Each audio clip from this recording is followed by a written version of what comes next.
Visitors to Lynn today can't fail to be impressed by the way in which the old town seems to be a kind of reflection of Dutch and Flemish prototypes across the North Sea. Many of the secular buildings are reminiscent of what you might find in parts of Amsterdam and The Hague, or even Ghent and Bruges, or should we call it more properly, Brugge. Dutch and Flemish visitors can probably feel very much at home in historic Lynn. Although lacking a proper canal system, Lynn does have a mighty river flowing alongside it. And this has been the major concern of the work that I've done on Lynn, the maritime trade of the port as it's recorded in what are now known as port books. But there will be, I warn you, an extended coda on something else rather different and rather less seemly, which was really something of an embarrassment to the political elite of the town. Although the river line has changed quite a good deal over the centuries, today it looks much more canalised than it used to be, when it was rather more open to the sea. There was also a much more pronounced meander in the early modern period, which was straightened out in the early 19th century. The curvature of the river line is also more obvious. Sorry, the curvature of the river line is fairly obvious from this late 17th century ground plan by Henry Bell, which is more usually seen in that orientation, which also shows the fleets or minor rivers flowing through the town and the three components of the borough in the 17th century. The original central settlement of Herbert de Lozinger's Bishop's Lynn between the Purfleet and the Millfleet, and the new land to the north laid out by Bishop Turb in the 12th century, and South Lynn around All Saints Church, which was much more sparsely settled. Turning now to one of the principal sources for what I want to say this afternoon. Port books are customs records. The E190 series, more formally known as Exchequer, King's or Queen's Remembrance of Port books, were inaugurated in 1565 as part of yet another attempt to improve customs administration throughout England and Wales. Blank parchment books were sent out to all customs officials, and these had to be returned to the Exchequer at the end of each accounting year, giving details of all trade, overseas and coastal, passing through each port. The principal officer in each head port was the customer, also sometimes called the collector, who was responsible for recording the duties payable on imported and export goods, for the collection of the money from the merchants who owned the cargoes or from their factors or agents. The controller kept a duplicate book, presumably to keep an eye, Soviet style, on what the customer was doing, while the searcher filled in a slightly different kind of book, severely abbreviating cargo details and not bothering with duty amounts, because his job was to check the landing or loading of cargoes against the cockets or other authorization slips which were issued in the customs house once duties had been paid or goods had otherwise been cleared for shipping or landing. Occasionally, additional officials crop up, the surveyor, for example, although I've only ever come across one surveyor's book, and I tend to think that this was just another name for the controller. And then there were the collectors of the new impositions after 1608, whose jobs were fairly self-explanatory, although their records are usually very flimsy. In Lynn, these officials were not based in what is now known as the Customs House. That building dates from the 1680s, when it was first erected as a merchant's exchange.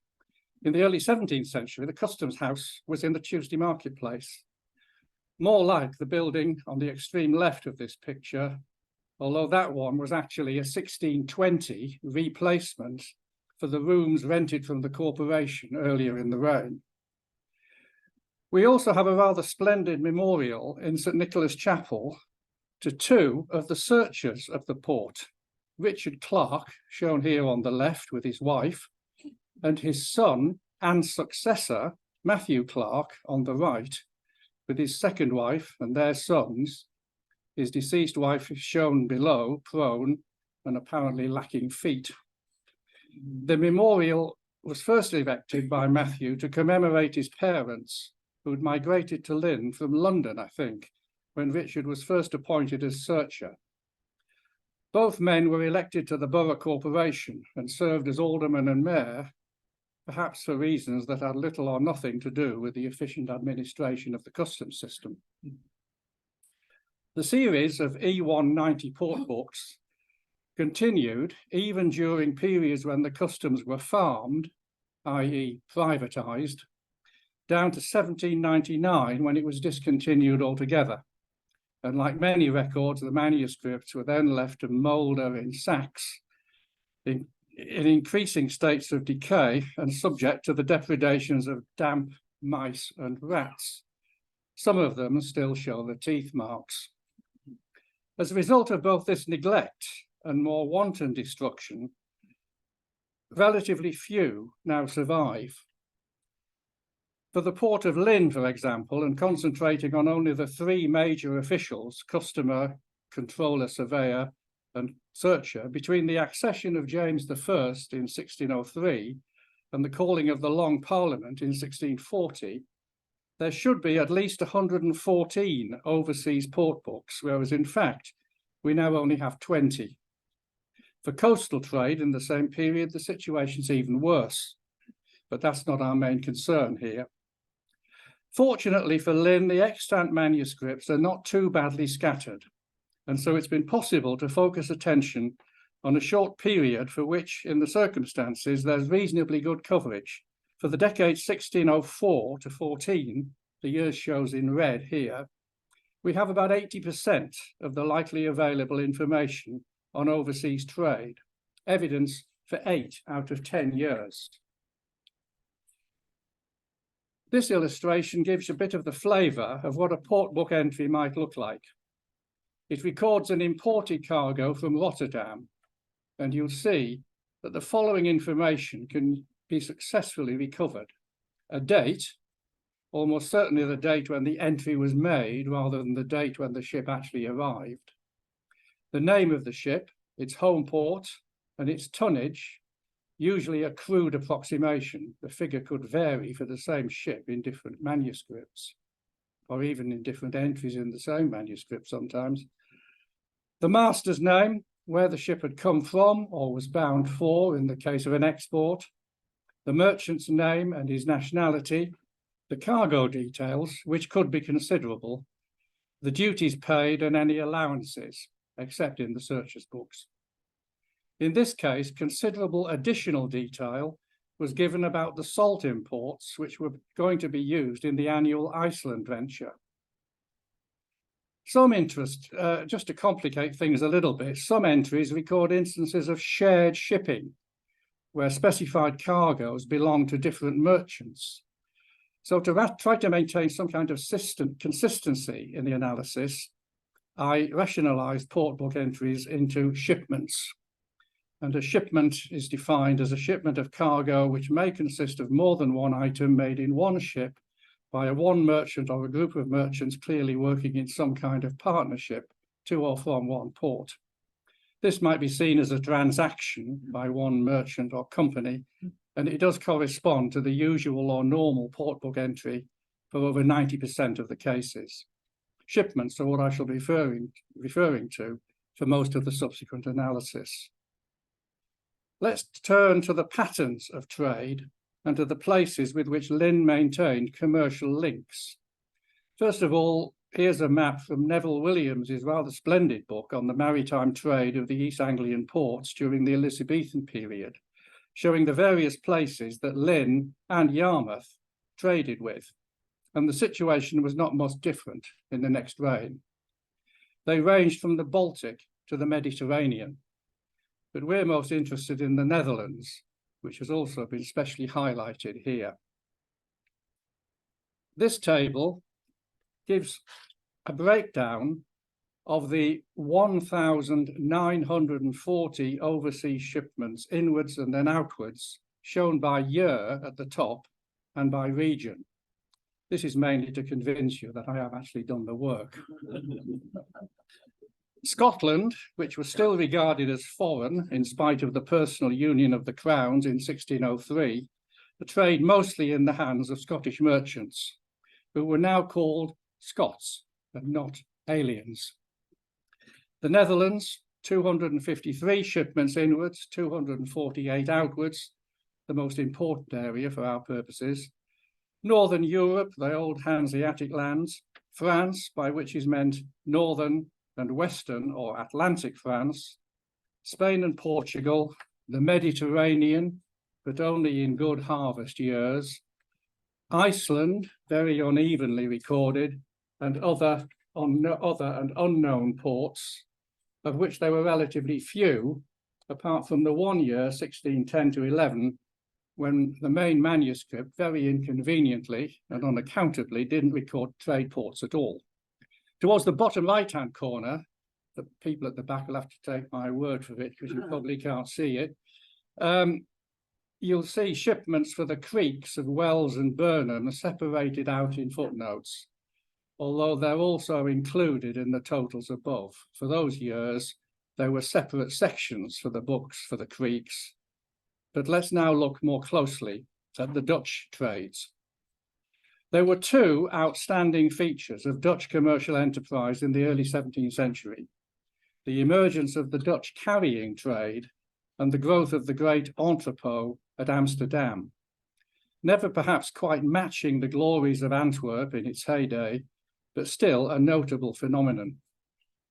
Both of these features began to be reflected in our period, particularly after the conclusion of the peace between Spain and her troublesome yet enterprising former dependencies in 1609, the so-called 12 years truce, finally confirmed in the 1648 Peace of Westphalia, which recognized Spain's total failure to effect a reconquest during the wider 30 Years' War. After 1609, Lynn merchants can be detected buying a wide range of both European and non-European goods in Amsterdam, and often shipping them home in Dutch vessels. It's worth noting that the largest ships recorded in the Lynn port books, every one of those of over 100 tons burthen, were Dutch vessels. The average capacity for ships using the port was something like 30 to 40 tons. The Young Tobias of Workum and the Bounty Fries, perhaps a crude anglicization of the name, of Hundelupen, were both relative monsters for Lynn at 200 tons each. Equally, though, it's worth noting that the smallest ships recorded were also Dutch. The Water Rat and the Swan of Vera, along with the Nightingale of Flushing, all being of only 6 tons. All of the Dutch ships had, of course, Dutch crews, and so the quayside at Lynn would at times have been awash with seamen who spoke a language other than English, alongside the almost equally incomprehensible Scots, and also Geordies engaged in the coastal coal trade. The trading patterns can perhaps be illustrated by looking at a couple of summary maps in which the importance of particular ports is represented by proportional circles. The larger the circle, the more significant the place. This first map shows the pattern of imports. Amsterdam is dominant, while Enkhuizen and Flushing are shown as being of, Amsterdam is dominant, while Enkhuizen's importance was concentrated in the earlier part of the decade. Rotterdam, Vera, and Flushing are also shown as being of medium importance. The range of goods described in the top right-hand corner, which probably is illegible at the back, but I'll tell you about it. The range of goods gives a flavour of the commodities imported from the Netherlands, which reflect very clearly the growth of the entrepot trade, particularly towards the end of the period. Among what might be termed home products from the Netherlands were cheese, onions, and hops, but other foodstuffs were also re-exported to Lynn. Articles such as bay salt and Spanish salt, Dansk rye, figs and raisins, spices and Icelandic fish.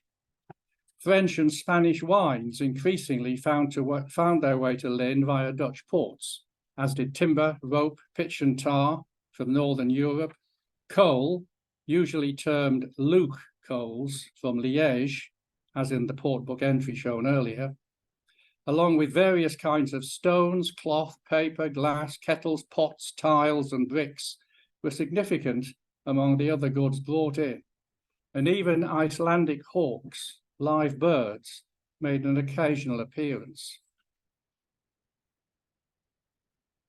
Lynn's exports had been heavily concentrated in the first 3 years of the decade, mainly to Rotterdam, Amsterdam, and Enkhuizen.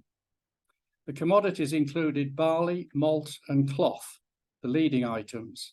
The first two, very heavily dependent, of course, on the quality of the harvest in the hinterland, as well as government regulation of grain and grain-related exports like malt.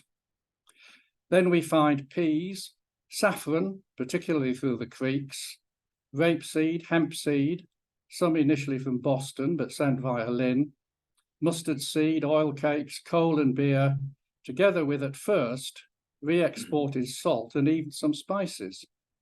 In the case of the last two items, salt and spices, the contrast between the direction of trade at the beginning and then at the end of the decade is most marked. By 1614, they were being brought in from Amsterdam in considerable quantities.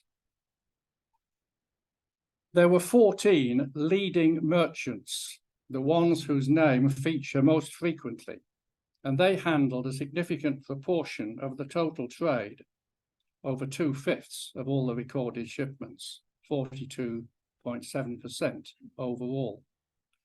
Only 3 were not English, and they were all shipmasters, one of whom, Jacob Bonis, only ever traded to the creeks. No less than 9 of the leading 14 were Lynn men, and these few handled just over a quarter of the recorded shipments. The other 2 leading traders were Henry Congham, who was very active through the creeks and appears both as a shipmaster and as a merchant in his own right, and Robert Drury, apparently a Norwich merchant who traded only between Lynn and Rotterdam. The 2 names that stand out were the 2 men who were the most active in Lynn's overall trade, John Green and John Wallace, both of them members of the Borough Corporation, while Green may also have been the controller of the port. One of the manuscripts carries his signature at the end. Green's total is heavily weighted by 25 cargoes of barley exported to Rotterdam in a single year. Wallace is the more interesting, and his trades were spread fairly evenly across the decade. Most of his shipments went to or came from Amsterdam, but he also traded with Rotterdam, Enkhuizen, Dordrecht, and Middelburg, and he was the only Lynn merchant to have any links with Brill. He used mainly Lynn ships in the first half of the period, but after 1610, he also began to transport goods in Dutch vessels. John Wallace was a fine example of an early Stuart provincial general merchant, and he must have made a good living from his Dutch trades. During the controversy over Thomas Baker, which I'll come on to shortly, it emerged that he was a fluent Dutch speaker, and one can surmise that when a young man apprenticed to another Lynn bigwig, Alderman John Nelson, who became his father-in-law, he may well have spent time in the Netherlands acting as an agent for his master. As well as being generally the most prolific Lynn trader at this time, involved with every area of trade in Europe, he became a major political figure in the town, serving no less than 4 terms as mayor and representing the borough in Parliament. It's a shame that today he seems to have left no permanent memorial, and his name means virtually nothing. The activities of 2 other men perhaps warrant some further comment. Nathaniel Maxey, one of the 14 leading merchants shown here, later an alderman and mayor, developed a rather unusual trade exporting short worsted stockings to Amsterdam, no less than 988 pairs in 1613 and 14, and returning with spices, nutmeg, cinnamon, maces, cloves, aniseed, ginger and pepper, along with sugar and raisins. The other individual not mentioned in this list was the alien Erasmus Coates, apparently a Dutchman who settled in Lynn and is recorded as one of the very few aliens paying the subsidy in 1625. He did a lively trade in what are recognisably Icelandic goods from Dutch markets. He was also very much involved more directly with the annual Iceland venture from Lynn, the combined fishing and trading expedition in which basic supplies and also a few trade goods were taken north in the spring, and fish oil, hawks, and the strange Icelandic cloth called vadmal came back in the autumn. The cloth was usually entered by the customs clerks as woadmole. In November and December 1612, Coates brought into Lynn from Amsterdam Icelandic ling and cod, and both raw, presumably unfashioned vadmal, along with vadmal stockings, and at other times he brought in vadmal mittens directly from Iceland. Presumably they were particularly effective against cold weather. He was the only prominent alien trading to Lynn not to be a shipmaster, and ultimately he died in the town, apparently with an English family, and according to his extant will, the owner of 2 properties. Finally, to conclude, and moving away from the Port Book record, there's an important but less than happy episode in the history of Lynn's relations with the Low Countries, and one that triggered a major political scandal in the town. In late July 1608, towards the end of the first term of office of Mayor John Atkin, an angry and official complaint was made by a Dutch sea captain called Simon Johnson, a frequent visitor to Lynn, as the port books clearly show. He regularly skippered the Fortune of Dordrecht and sometimes seems to have worked in association with Cornelius Clausen, captain of the Griffin of Dordrecht. The enraged Captain Johnson accosted some leading Lynn merchants and corporation members who were sitting, we are told, under the old custom house in the Tuesday marketplace. Not that one, the one that preceded, which we haven't got a picture of. They, along with Thomas White, the customer of the port, who later deposed that he knew Johnson very well from their previous official connections. At least one of the merchants who were there, William Parkin, did know some Dutch and could understand what the issue was. Apparently, according to Johnson, a certain Thomas Baker had sexually assaulted 2 of his ship boys. He threatened that the buggering villain, or in alternative translations, buggerly rascal or rascally bugger, would have been burned alive if he'd been found in the Netherlands. And he demanded that something be done. It was now an official matter to be dealt with by the town government, because Thomas Baker was no ordinary felon. He was an alderman and former mayor of the borough, and he'd been in trouble with his colleagues on earlier occasions about a whole range of issues. As this scandal developed, it became clear that a number of corporation members were already aware of his wayward sexual adventures. Some had actually been his victims. Now, however, the fat really was in the fire. An outsider had made a public and official complaint, and the issue could no longer be kept quiet. Over the next 2 years, initially as a result of Captain Johnson's complaint and the formal inquiry that it triggered, and then as a result of a subsequent action in the Court of Star Chamber initiated by Baker against John Atkin, and the affair might have looked as though it had all blown over, The whole sordid business was raked over again and again. And this is how we now know a lot about it. It generated a prodigious amount of documentation in both the local records and the National Archives.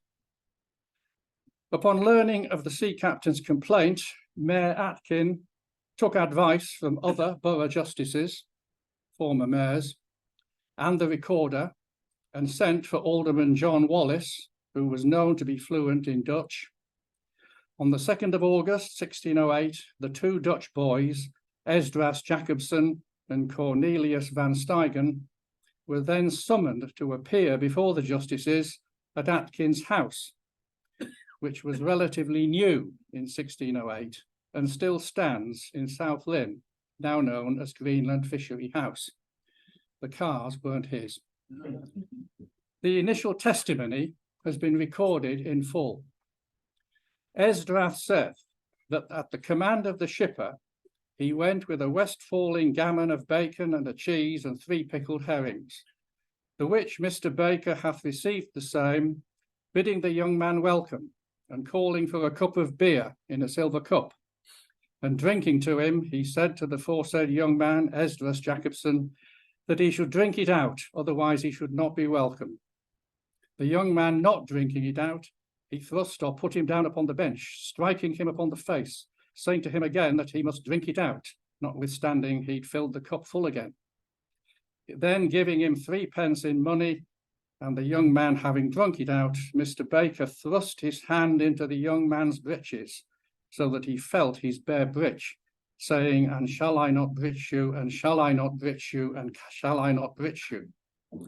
Then went Mr. Baker away, and the young man went also away, and coming aboard, he then, being ashamed, told his grief to one Adrian Jacobson, asking him what such manner of doing meant, as he before of Mr. Baker had reported unto him. This was done the 23rd of July, 1608. Cornelius van Stuygen, the second boy, was then sworn and gave his evidence about other incidents, which included this. Mr. Baker would have thrust his hand in my breeches, and I asked him what manner of doing was this, to thrust his hand into a young man's breeches. And he'd been divers times in hand with him to come to him about such doings, and also he did untie my points. Then he went to shut the chamber door, thinking to have me alone with him in the chamber. I think it was about the 24th of June. The first time was in the ship chamber, where men see the ships come up, and half an hour after that, in a chamber in a corner house by the crane. That's the crane. Some days after this hearing, other witnesses, mostly Lynn men, were summoned to appear before the mayor, and yet more incidents came to light. John Bloy, a Lynn shipmaster, told of what had happened to him, and 2 members of the Common Council, Joshua Green and John Boston, also gave evidence about Baker's misdemeanors when they had been young men. Green, later to be an alderman and mayor, testified that during Baker's mayoralty, 10 or 12 years earlier, he'd been a suitor to the mayor for obtaining his freedom of the borough. He'd visited Baker's house and was taken into his chamber where sexual malpractice was forced on him, with the threat that he would not secure his franchise otherwise. Baker had kissed his bottom and handled his privities. A much more lurid detail would emerge later in depositions taken about the Star Chamber case, with even more handling of privities and worse. The Dutchmen seemed to drop out of the picture at this stage, but they certainly lit the blue touch paper. Sorry about the mixed metaphors, but I like them. And when these various offences of the troublesome alderman had been brought to official notice, the mayor and the governing body of the borough had to take action. On the 17th of August, the corporate sense of outrage was recorded in the hall book, the minutes of the corporation meetings. At this day, Mr. Mayor, the alderman and common council, for that Mr. Thomas Baker, one of the aldermen of this borough, hath committed divers misdemeanours and evil behaviours to the great disgrace of the government of this borough and to the scandal of this society, as by divers examinations taken before Mr. Mayor and divers justices of peace of the same borough, whereunto reference be made, more particularly appeareth. Therefore, they have agreed, and by this present order have discharged, and do thereby remove and discharge the said Mr. Baker from the place of an alderman. Elsewhere, Baker had been called a frequenter of taverns, an uncontrolled tippler, and more generally, vir contentiosus et male, and obscenus, turpis et infamis. It was not, however, to be quite the end of the affair. Baker then went on to the offensive himself. He knew his way around the court system, having done legal work for the borough, and with his brother John, similar work for no less a personage than Sir Nathaniel Bacon of Stiffkey, as upright and uptight a Puritan JP as one could ever imagine, even though Baker must have known that ever since the passing by Parliament of the Buggery Act in 1533, the offence of which he was being accused would incur a capital sentence in a criminal court. He twice resorted to the Court of King's Bench and secured writs of restitution, the first of which was resisted by the corporation, apparently with some success, but on the second occasion they capitulated and he was restored to his place as an alderman on the 9th of June, 1609. Thereafter, Baker pursued his own personal vendetta against John Atkin, the mayor who had removed him, bringing his action in Star Chamber for selling beer to retailers at excessive prices. Atkin was a substantial brewer, and for other misconduct in office during his first mayoral term, but it was seen with little hope of success. The depositions taken on Atkin's behalf included further lurid details of Baker's sexual adventures as part of the general character assassination that constituted much of the Atkin defence. Perhaps not surprisingly, Thomas Baker does not appear to be commemorated in the town at all. Best forgotten, it would seem. John Atkin is remembered, however, not only in the house that he built, but also in the fulsome memorial that he has in what's now the Lynn Minster. His eldest son, William Atkin, followed in his father's footsteps as an alderman and mayor, and his official portrait in the town hall is the oldest to survive. As mayor, he too had to deal with the cantankerous Thomas Baker, but there seem not to have been any further major incidents. Baker continued occasionally to irritate his fellow rulers, including on one occasion twice refusing to attend a hall meeting because he was too weary and probably too drunk. Mm-hmm. The sergeant had initially found him in one of the town's inns and then subsequently at home and in bed. He remained an alderman, however, tolerated at best as an eccentric until his death in 1626, which was perhaps recorded with some corporate sense of relief. It's one of the very few to be minuted in this way. Thomas Baker, mortuus. All that appears to be missing is the words Dei Gratia after it. But never again would Thomas Baker be chosen to be mayor. The Dutch connection had put paid to that.